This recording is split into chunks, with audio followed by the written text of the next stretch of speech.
the programme to discuss their teams. Introducing, first of all, to Matty, who is our Middlesbrough fan. He joins us from the glitz and the glamour of, well, Matty, probably your front room?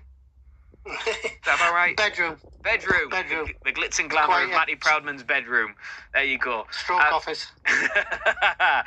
How are you feeling as a Middlesbrough fan at this point? Because after all the misery and the run of games, the run of defeats, feeling like the team and Michael Carrick have turned a bit of a corner, perhaps, or are you still need a little bit more convincing, Matty? Where are you at?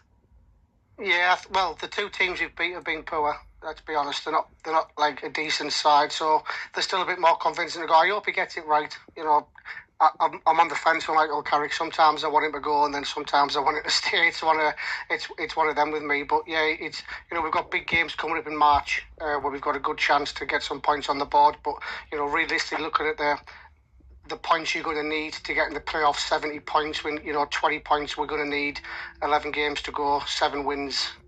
Yeah, we're up against it, that's for sure. So, I mean, it's only 2 points though, Matty. It's not overly confident. What do you mean, 2 points? 2 points from a playoff place.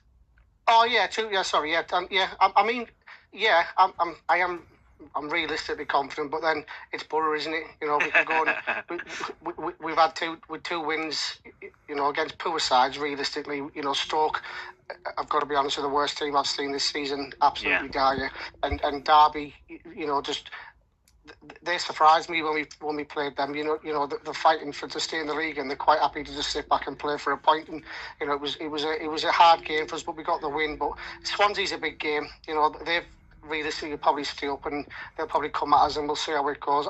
I'm confident, but it's Borough. You know, everyone knows what happens. I can already almost hear, Matty, loads of Borough fans just nodding in agreement with you, as going, yeah, it would be typical Borough. It would be typical Borough. Matty, his opening thoughts on Middlesbrough so far tonight. Do you agree? Do you disagree with Matty's opening statements?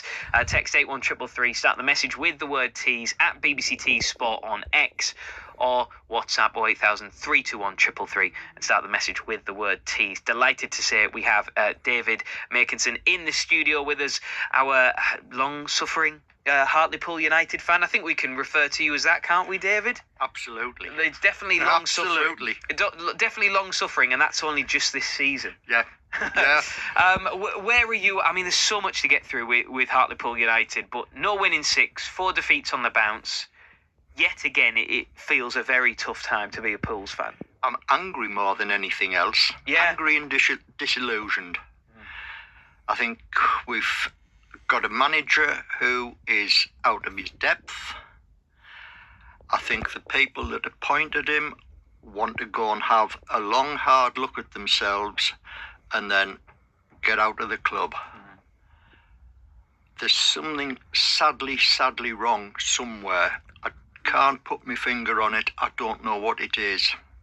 But I don't know whether you saw Jeff Stelling's post after the Boston game the other night about players being offered reduced terms. So if that applies to, for example, Fergie, Manny, Joe Gray, they ain't going to do the same work for less money. Yeah, it's there's certainly a lot of questions, and more questions than answers. Yeah, and that's the, I think, and you're right in what you say. You know, you're saying you sat there tonight feeling angry, and any Hartlepool United fan I've spoken to over the last few weeks, as this run has been ongoing, is very much that feeling of anger, disillusionment, and a lack of feeling very far away from their football club. You know, not having that connection with their football club. Absolutely right, and there's so much wrong at the moment.